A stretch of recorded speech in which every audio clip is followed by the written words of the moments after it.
Hello, everyone, and welcome to Daily Grace with Pastor James. Thank you so much for joining me in this episode and complement of the seasons.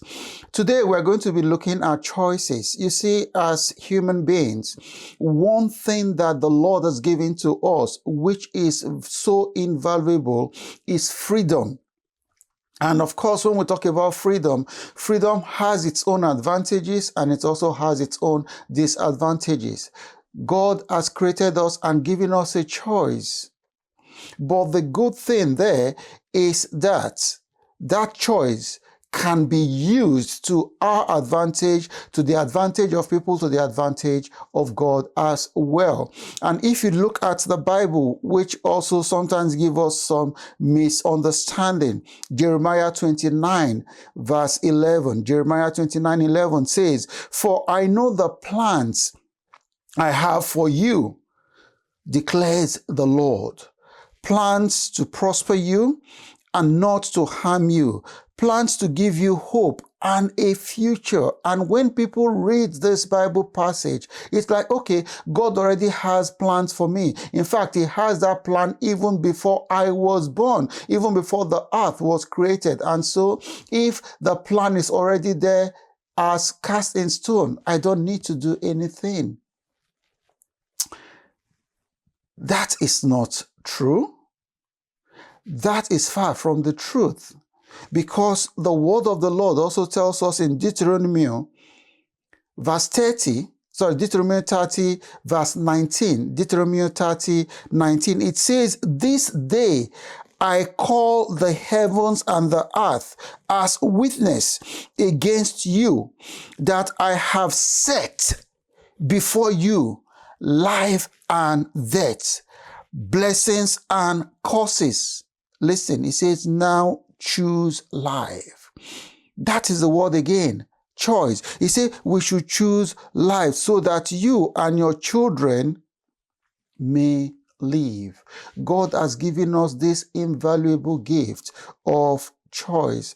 And so if we are going to achieve what God has called us to, if we're going to make our future better, it is the choices that we make today that will determine what our future will be. And if you look at somebody and the person tells you what their decisions are today, it will automatically tell you what their future is going to look like.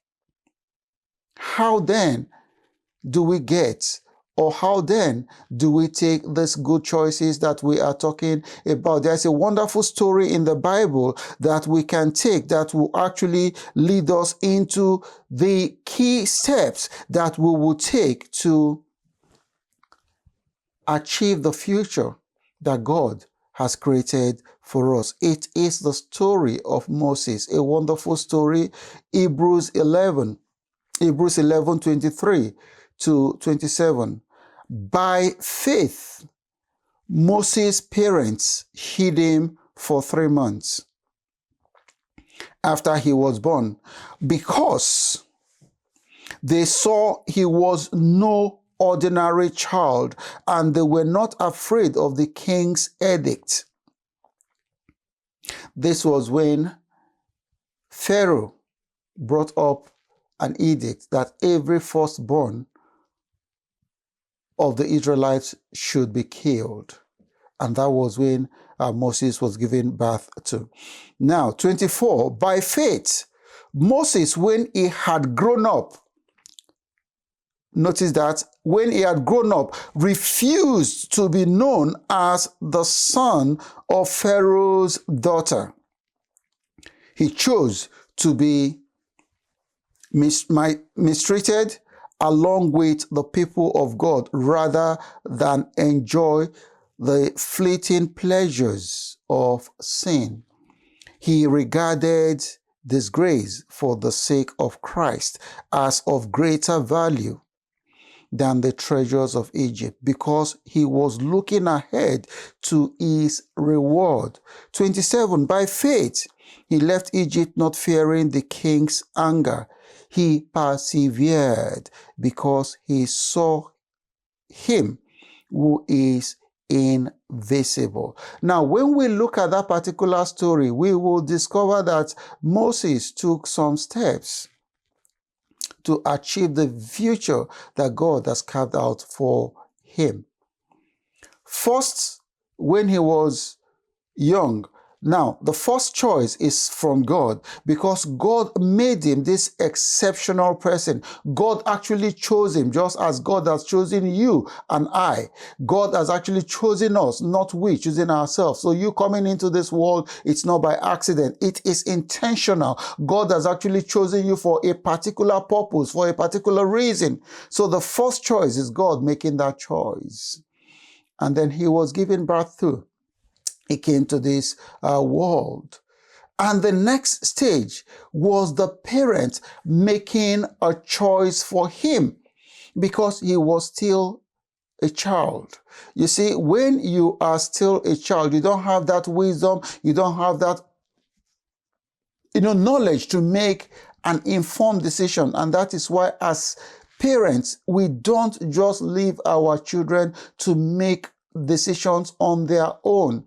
If they do, they are most likely going to make the wrong decisions. For instance, parents saying that, they love their children so much, they don't want to control what they watch on telly. That is not love.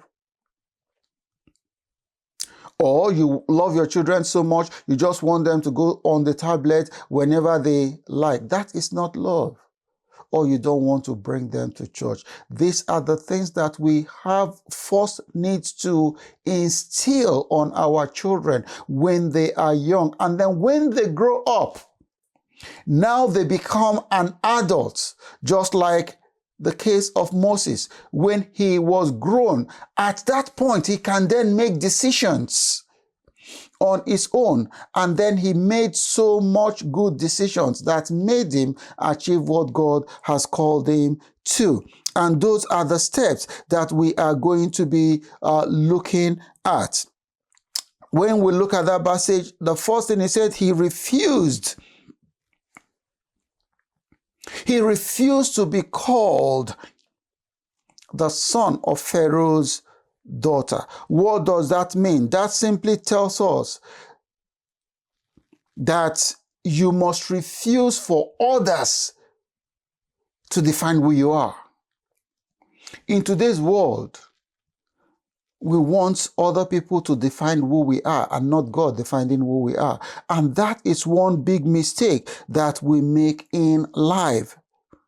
Hebrews 11:24 that we read, he said, by faith, Moses, when he had grown up, refused to be known as the son of Pharaoh's daughter. What is your identity?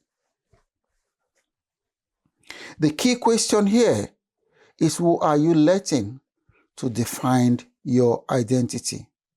Who are you letting to define exactly who you are? Is it the friends that you have? Is it the crowds that you are running after?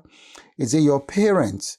Is it your spouse? No one should define who you are. No one should define your identity except the identity that God has defined for you. Never let competition define your identity. Never let TV and the things you see on TV define your identity. Never let social media, because that is what is defining us today, social media. Never let social media define your identity. We are going to be looking at the other choices that Moses made in part 2. This is just part 1 of choices. Thank you so much for listening to me in this episode. Once again, my name is Pastor James Egodibie, and I pastor RCCG Solid Rock Parish, Derby, 55 Woods Lane, DE 22 3UD. If you are looking for a Bible-believing church, we have wonderful brethren here that welcome you with an open arms. And if this has blessed you, please do share it, and I hope you will listen to the parts 2 to see the conclusion of what Moses did that made him the great man that we read about today in the Bible. Thank you so much, and God bless you. I will see you in the next episode. Bye.